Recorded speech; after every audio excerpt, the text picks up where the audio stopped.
Right, ladies and gentlemen, my name is Kieran and welcome to Injection, or Injection Pi 23, which is a weird name, I must admit, but it does, suit the weirdness that is this game. Injection is a survival horror game orientated to puzzle solving and exploration and is set in the lonely village of Malaga. The game is being developed by Spanish developer Abramelin Games, which is a single developer who has been a music composer since 1999 and has been a game developer since 2010. Apparently, he's made several video games and projects which include small indie titles such as Macafly 2 and Jam's Rapid Racer. These games don't look that great, to be honest with you, but at least he has experience. Because I have seen a lot of developers nowadays making these types of games and they don't actually have prior experience, but their game looks really promising. So it's nice to know that this guy actually has some background experience. He knows how to make certain types of games. I think this is his first big horror game anyway, so I'm hoping it turns out good. The story is split up into chapters and follows a male protagonist as they wander around a quiet town which has been engulfed by evil after strange events occur from mysterious laboratories. The story is supposedly cryptic and fragmented, and there will be 5 available endings you could get depending on how you play the game. The town you play in is called Tapia City, and it just looks like a normal rural town which is surrounded by mountains and wilderness. Kinda like that, what's that game with a strange fucking town filled with monsters? Silent Hill. Kinda reminds me of Silent Hill. So let's talk about gameplay. Like I said before, Injection focuses on puzzle solving and exploration, but it does incorporate those classic survival horror elements we all know and love, such as limited resources like ammo and medical kits, and even flashlight batteries like in that game. What's that game called? The first person game. The one everyone tries to copy. Outlast. That one.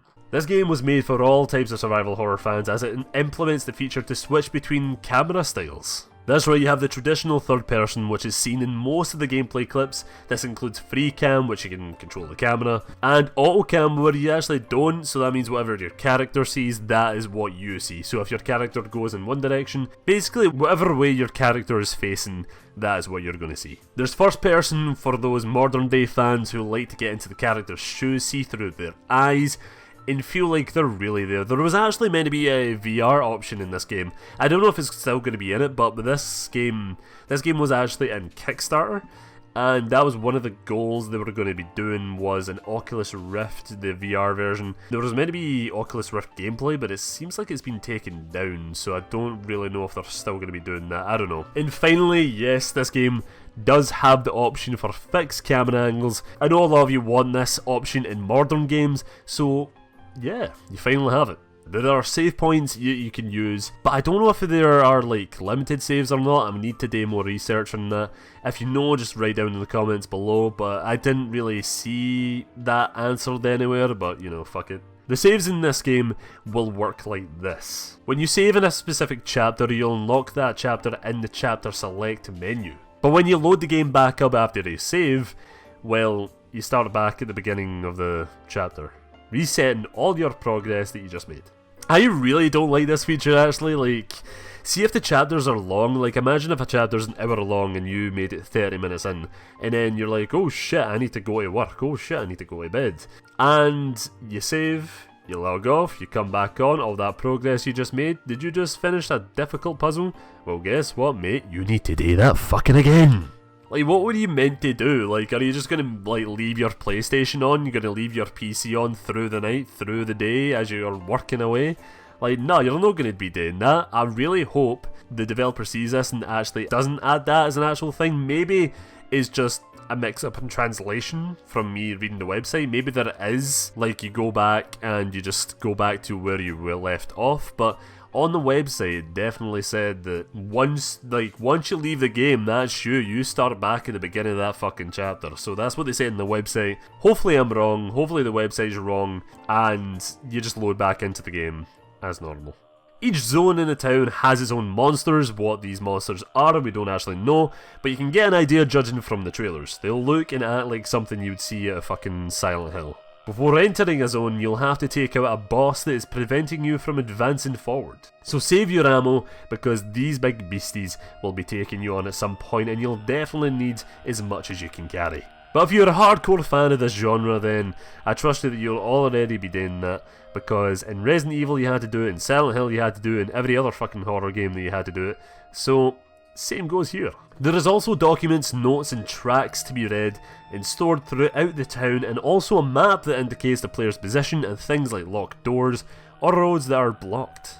To be honest, this game's already doing better than Crying is Not Enough, because even Crying is Not Enough didn't even have a fucking map. So what do I think about this game? Well, it's definitely a promising looking game that incorporates elements from Silent Hill mostly. You can definitely tell that Silent Hill is the main inspiration for this game. Hi, so after I just finished recording the video, editing the video, I was actually contacted by the developer just there, and he was like, hey, do you want to just play like an early build of the game? And I'm like, oh, fucking fantastic, alright, I'll eat that up, I'll play it, why not? And so I started playing the game, and guys, I just want to say, this game is pretty promising. It's really promising. I thought it was going to be, like, not that great, but it is really, really promising. Just trust me on that one. It's cool. The fixed camera angles work. There's buttons, so the D-pad is actually used for the different perspectives. So that means if you press left, you go into the third person, or if you press up or down, I don't know. It wasn't really working correctly because, of course, it's an early build. It wasn't working correctly, but you can go into the options menu and you can change the perspectives that way. The fixed camera angles, they work great. There is a Code Veronica style camera angle as well, kind of like what Vigil's doing right now, with the whole dynamic camera where it's like it's fixed but it still follows the camera, the character I mean.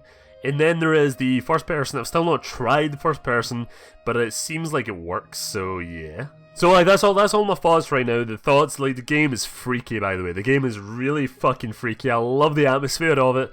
Right now it's brilliant. So yeah, just let's get back to the video.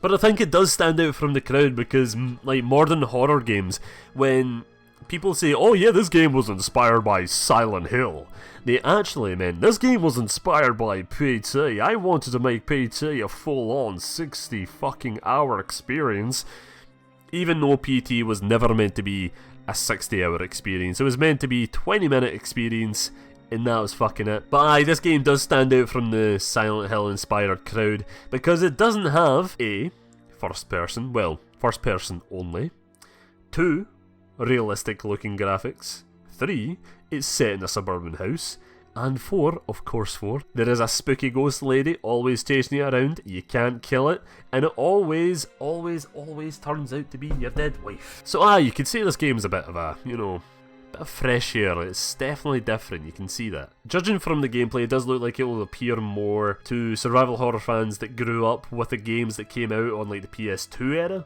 because it does have that look and style around it, which was found a lot on that platform. Oh, and by the way, I forgot to mention this before, there is also extra unlockable content after you beat the game and complete its multiple challenges, such as Horde mode like Mercenaries from Resident Evil. Injection is the first in a trilogy of games and will be launching on PS4 in 2018 and on PC in 2019, with no word on an Xbox version. So what do you think about the game? Are you tempted to pick up Injection later this year, or are you going to hold out for more details? Please leave your thoughts down in the comments below. Anyway, that is me, lads. I hope you all enjoyed the video. I definitely enjoyed making this video. I love researching all these new horror games that are coming out, and I love making them for the channel. Especially this one, because this one doesn't really appear to have that much traffic going around it. Like, there's not many people that know about this game. Mainly because everything related to it is covered in Spanish. So yeah, there's that. Injection also had a Kickstarter. I can't remember what it was. It doesn't say a date or it. Oh yeah, it was made by it was made back in 2017. And it only raised $500 when it asked $20,000, and there was only 12 backers, so you can tell how much this was advertised. Oh, sorry, I'm also reading here that there was a VR version, but the VR version was cancelled, so that's a pity. Anyway, that is me for the video. I hope you all enjoyed. See you later, and bye-bye.